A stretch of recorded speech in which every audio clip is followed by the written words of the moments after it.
ஈரானுக்கு எதிரான இரண்டாம் கட்ட தாக்குதல்களை ஆரம்பிக்கப் போவதாக அறிவித்த இஸ்ரேலிய ஆக்கிரமிப்பின் பாதுகாப்பு அமைச்சரும் இராணுவ தலைமை அதிகாரியும் ஆக்கிரமிப்பு சிப்பாய்களையும் அதிகாரிகளையும் உளவாளிகளையும் துரோகிகளையும் கொத்தாக தொடர்ச்சியாக வேட்டையாடி வரும் பலஸ்தீனிய போராளிகளும் காசாவின் அரபு பழங்குடி தலைமைகள் எடுத்திருக்கக்கூடிய முடிவுகளும் ஈரானினுடைய அதிரடியான வேலை திட்டங்களும் உச்ச தயார்படுத்தல்களும் காசாவின் யுத்த நிறுத்த பேச்சுவார்த்தைகளும் இஸ்ரேலிய ஆக்கிரமிப்பின் முடிவுகளும் சிரியாவுக்கும் இஸ்ரேலிய ஆக்கிரமிப்புக்கும் இடையில் மேற்கொள்ளப்பட போகும் பாதுகாப்பு ஒப்பந்தமும் டொனால்ட் ட்ரம்பை ரகசியமாக சந்தித்த சவுதி அரேபியாவின் பாதுகாப்பு அமைச்சரும் யமன் ஹவுதிகளுடைய தொடர்ச்சியான தாக்குதல்களும் லெபனான் மீதான இஸ்ரேலிய ஆக்கிரமிப்பின் உச்ச வான்வழி தாக்குதல்களும்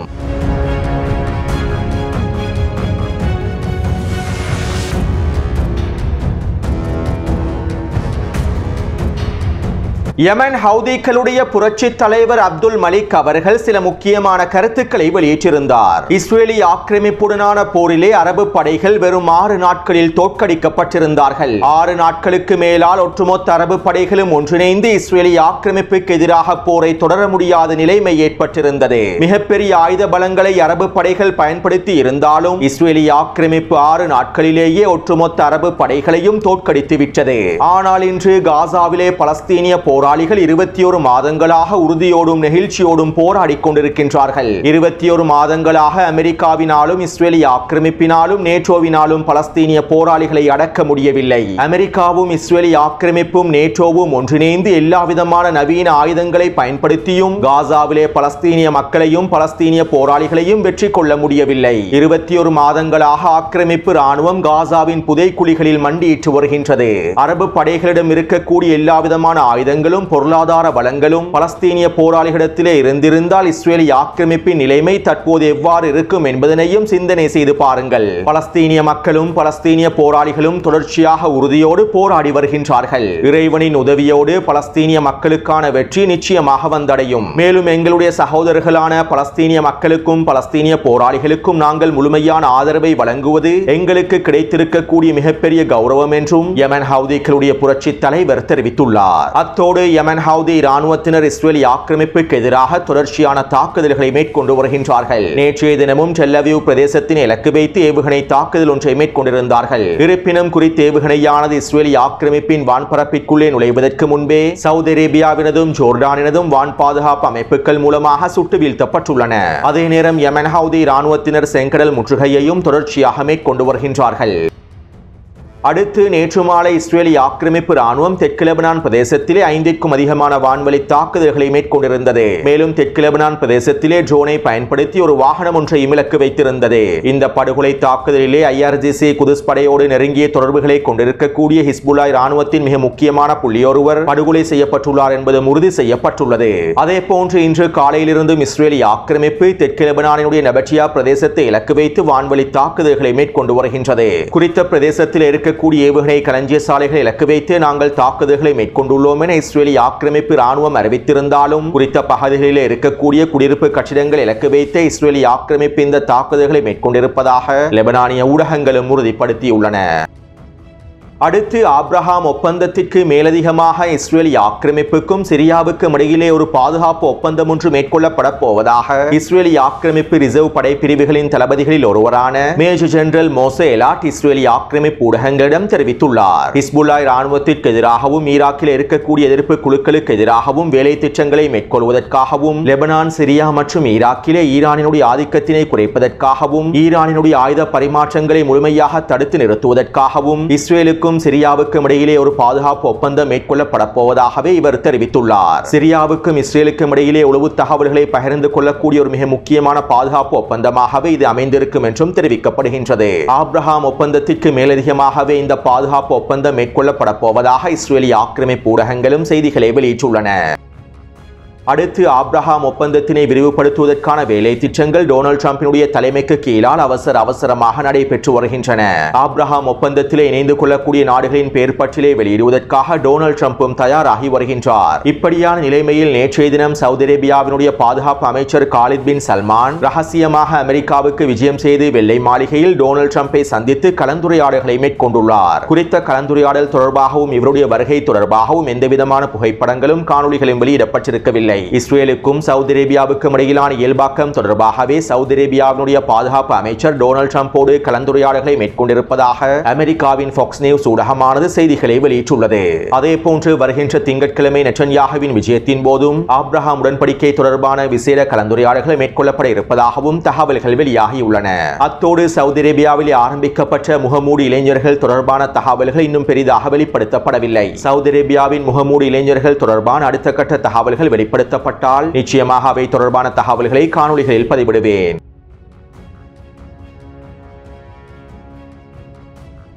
அமெரிக்காவின் B-2 போம்பர் போர் விமானங்களையும் GBU-57 பங்கபஸ்ட் வெடிகுண்டுகளையும் இஸ்ரேல் ஆக்கிரமிப்புக்கு வழங்குவதற்கான முன்மொழிவுகள் அமெரிக்க காங்கிரஸ் சபையிலே முன்வைக்கப்பட்டுள்ளது. இவை தொடர்பாக நேற்றைய காணொளியிலும் தெளிவாக குறிப்பிட்டிருந்தேன். அத்தோடு அமெரிக்காவின் F-35 போர் விமானங்களும் B-2 போம்பர் போர் விமானங்களும் ஸ்டெல்த் தொழில்நுட்பத்தை கொண்டிருக்கக்கூடிய அதிவிசேட போர் விமானங்களாகும். இந்த போர் விமானங்களை இலகுவாக ராடர் கருவிகள் மூலமாக இனம் காண முடியாது.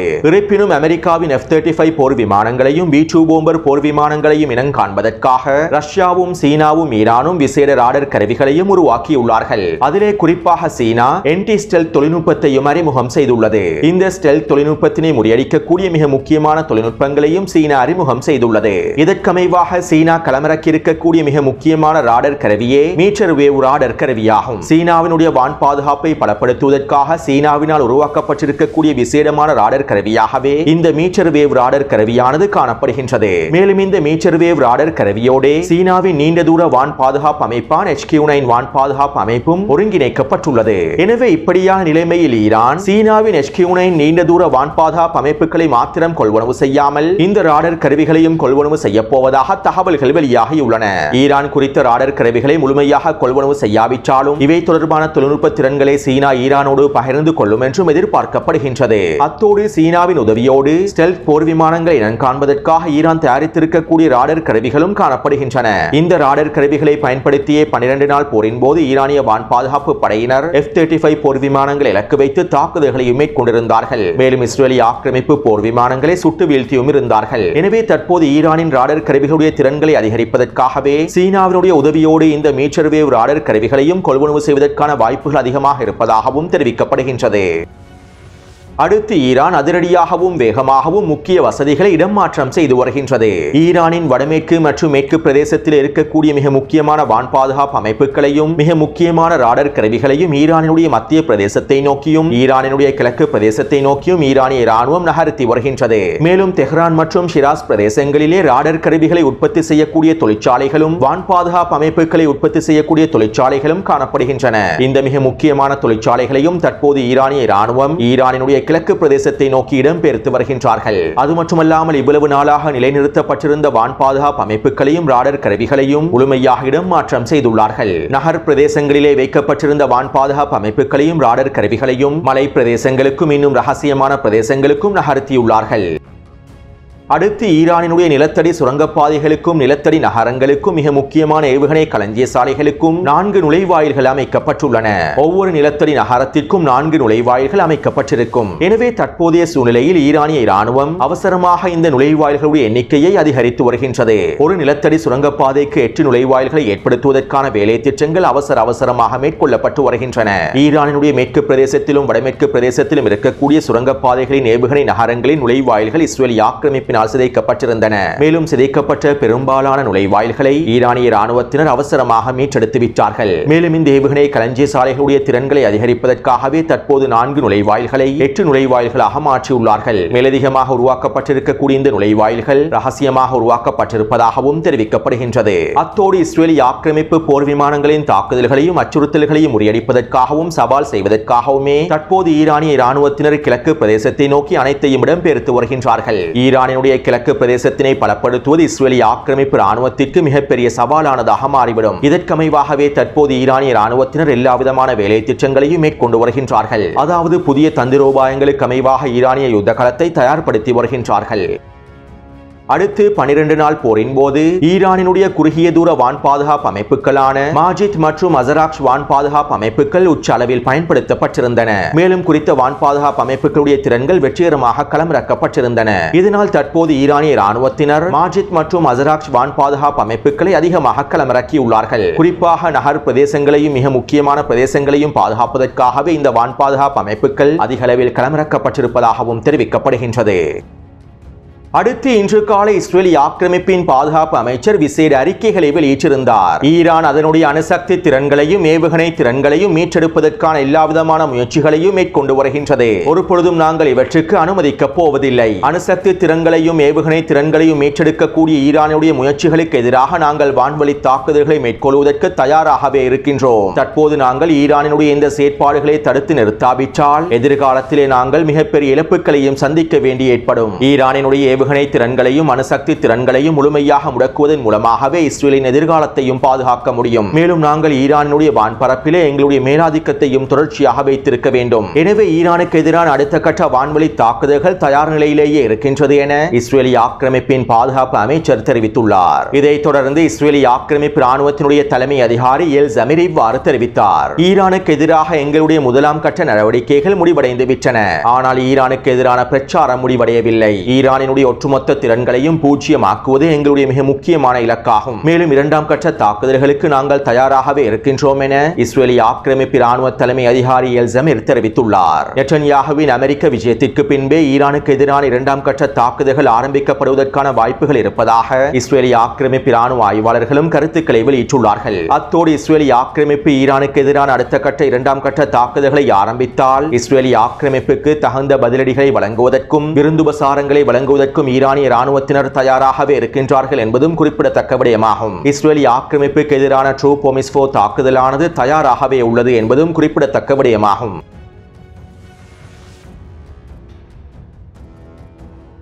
எங்களுடைய மக்களுக்கு எதிரான ஆக்கிரமிப்பை முழுமையாக முடிவுக்கு கொண்டு வருவதற்காகவும் காசா முழுவதும் மனிதாபிமான உதவிகளை வழங்குவதற்காகவும் நாங்கள் எல்லாவிதமான முயற்சிகளையும் மேற்கொண்டு வருகின்றோம். இதற்கமைவாகவே தற்போது முன்வைக்கப்பட்டிருக்கக்கூடிய முன்மொழிவு தொடர்பான அடுத்த கட்ட பேச்சுவார்த்தைகளையும் கலந்துரையாடல்களையும் ஆரம்பித்துள்ளோம். காசாவில் இருக்கக்கூடிய தலைமைகளோடு கலந்துரையாடல்கள் தொடர்ச்சியாக மேற்கொள்ளப்பட்டு வருகின்றன. மேலும் இந்த கலந்துரையாடல்களும் ஆலோசனைகளும் முடிவடைந்ததற்கு பிறகு எங்களுடைய நிலைப்பாட்டை நாங்கள் மத்தியஸ்தர்களுக்கு அறிவிப்போம் என ஹமாஸ் தரப்பினர் அறிக்கை ஒன்றை வெளியிட்டுள்ளார்கள்.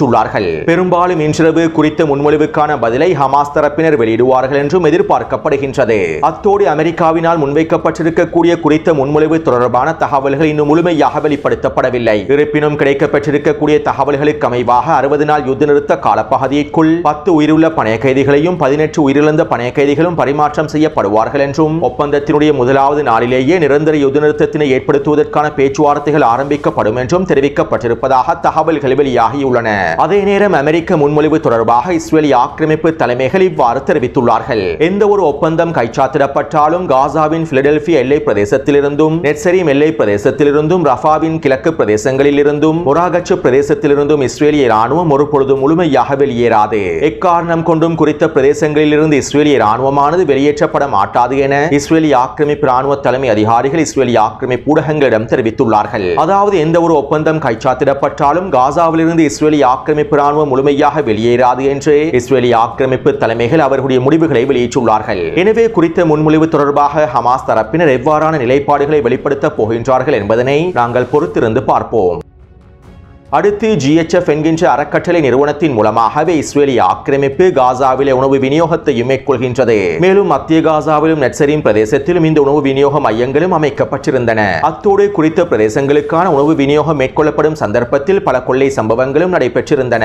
இதன்போது காசாவில் இருக்கக்கூடிய அரபு பழங்குடி தலைமைகளுக்கு கீழால் ரதா பாதுகாப்பு படைப்பிரிவு ஒன்று உருவாக்கப்பட்டது. அதே நேரம் இஸ்ரேலிய ஆக்கிரமிப்பின் இந்த உணவு விநியோகத்தின் மூலமாக பலஸ்தீனிய மக்கள் இனப்படுகொலை செய்யப்பட்டு வந்தார்கள். இதுவரைக்கும் குறித்த உணவு விநியோக மையங்களின் மூலமாக 710க்கும் அதிகமான பலஸ்தீனிய மக்கள் இனப்படுகொலை செய்யப்பட்டிருப்பதாகவும் தெரிவிக்கப்படுகின்றது. எனவே இப்படியான நிலைமையில் எதிர்ப்பு குழுக்களும் காசாவில் இருக்கக்கூடிய அரபு பழங்குடி தலைமைகளும் ஒன்றிணைந்து சில முடிவுகளை எடுத்துள்ளார்கள். அதாவது காசா முழுவதும் முறையான விதத்தில் மனிதாபிமான உதவிகள் பகிர்ந்தளிக்கப்படும் வரையில் இஸ்ரேலிய ஆக்கிரமிப்பினுடைய உணவு விநியோகத்தை முழுமையாக மறுக்க வேண்டும். அது மட்டுமல்லாமல் குறித்த உணவு விநியோகத்திற்கு ஒத்துழைப்பு வழங்கக்கூடிய காசாவின் போக்குவரத்து நிறுவனமும் குறித்த ஒத்துழைப்பை முழுமையாக நிறுத்திவிட வேண்டும் என முடிவுகள் எடுக்கப்பட்டுள்ளன. இந்த உணவு விநியோகத்தின் மூலமாக பலஸ்தீனிய மக்கள் இனப்படுகொலை செய்யப்படுவதனாலும் காசாவிற்குள்ளே போதைப் பொருட்களும் உளவு கருவிகளும் கடத்தப்படுவதனாலும் இவற்றை முழுமையாக தடுத்து நிறுத்துவதற்காகவே இந்த முடிவுகள் எடுக்கப்பட்டிருப்பதாக அரபு பழங்குடி தலைமைகள் அறிவித்துள்ளார்கள். அத்தோடு காசாவிற்குள்ளே மனிதாபிமான உதவிகளை முழுமையாக வழங்குவதற்காகவும் UNRWA நிறுவனத்தின் மூலமாக காசா முழுவதும் மனிதாபிமான உதவிகளை விநியோகம் செய்வதற்காகவும் உச்சகட்ட வேலை திட்டங்கள் மேற்கொள்ளப்பட்டு வருவதாகவும் தெரிவிக்கப்படுகின்றது. சட்ட ரீதியாக GHF நிறுவனத்தினை தடை செய்வதற்கான வேலை திட்டங்கள் ஆரம்பிக்கப்பட்டிருப்பதாகவும் தெரிவிக்கப்படுகின்றது.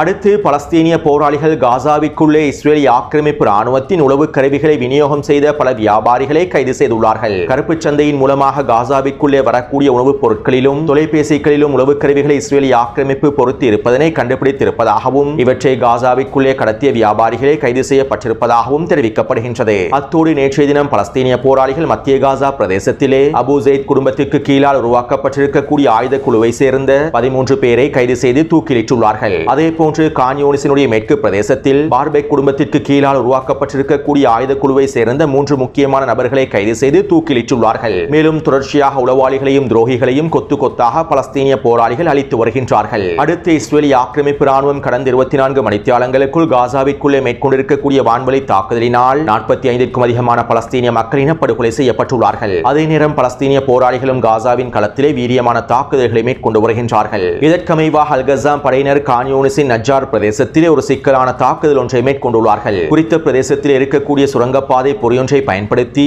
ஆக்கிரமிப்பு பொறியியல் துறை படையை சேர்ந்த சிப்பாய்களை சிக்க வைத்து அவர்களை கொத்து அழித்துள்ளார்கள். மேலும் குறித்த பிரதேசத்திலே கண்ணி வெடிகள் மூலமாக மெர்காவா போர்த்தாங்கி வாகனம் ஒன்றையும் வெடிக்கச் செய்துள்ளார்கள். அதே போன்று வடக்கு காசாவின் சுஜையா பிரதேசத்தில் அல் குதுஸ் படையினர் பாக் மற்றும் தாக்கிப் வெடிகுண்டுகளை பயன்படுத்தி ஒரு புல்டோசர் வண்டியையும் அதனோடு இருக்கக்கூடிய சிப்பாய்களையும் மொத்தமாக அழித்துள்ளார்கள். அத்தோடு இன்று காலை வடக்கு காசாவின் பெய்ட் ஹனூன் பிரதேசத்திலும் சுஜையாவின் கிழக்கு பிரதேசத்திலும் கான்யூனிஸ் பிரதேசத்திலும் 3 சிக்கலான தாக்குதல்கள் மேற்கொள்ளப்பட்டுள்ளன. பெய்ட் ஹனூன் பிரதேசத்திலே பொறிவைக்கப்பட்ட வீடொன்றிற்குள் 10க்கும் அதிகமான சிப்பாய்கள் சிக்கி மொத்தமாக அழிக்கப்பட்டுள்ளார்கள். மேலும் சுஜையாவின் கிழக்கு பிரதேசத்திலே RPG ஏவுகணை மூலமாக 5க்கும் அதிகமான சிப்பாய்கள் நிலை கொண்டிருக்கக்கூடிய பகுதியை இலக்கு வைத்து தாக்குதல்களை மேற்கொண்டுள்ளார்கள். அதே போன்று கான்யூனிஸின் கிழக்கு பிரதேசத்திலே சிப்பாய்கள் பதுங்கியிருந்த கட்டிடம் ஒன்றை முழுமையாக வெடிக்கச் செய்துள்ளார்கள். இந்த தாக்குதலிலே 15க்கும் அதிகமான சிப்பாய்கள் அளிக்கப்பட்டிருப்பதாக தெரிவிக்கப்படுகின்றது. இருப்பினும் குறித்த தாக்குதலிலே 4 சிப்பாய்களே படுகொலை செய்யப்பட்டிருப்பதாக இஸ்ரேலிய ஆக்கிரமிப்பு ராணுவம் ஒப்புக்கொண்டுள்ளது. எனவே கடந்த 24 மணித்தியாலங்களுக்குள் கிடைக்கப்பட்டிருக்கக்கூடிய தகவல்களுக்கு அமைவாக காசாவின் யுத்த களத்தில் 2 மெர்காவா போர்த்தாங்கி வாகனங்களும் ஒரு புல்டோசர் வண்டியும் 40க்கும் அதிகமான சிப்பாய்களும் அளிக்கப்பட்டுள்ளார்கள். அத்தோடு இந்த காணொளி தொடர்பான கருத்துக்களை பதிவிடுங்கள். தொடர்ந்தும் என்னுடன் இணைந்திருங்கள். நன்றி, வணக்கம்.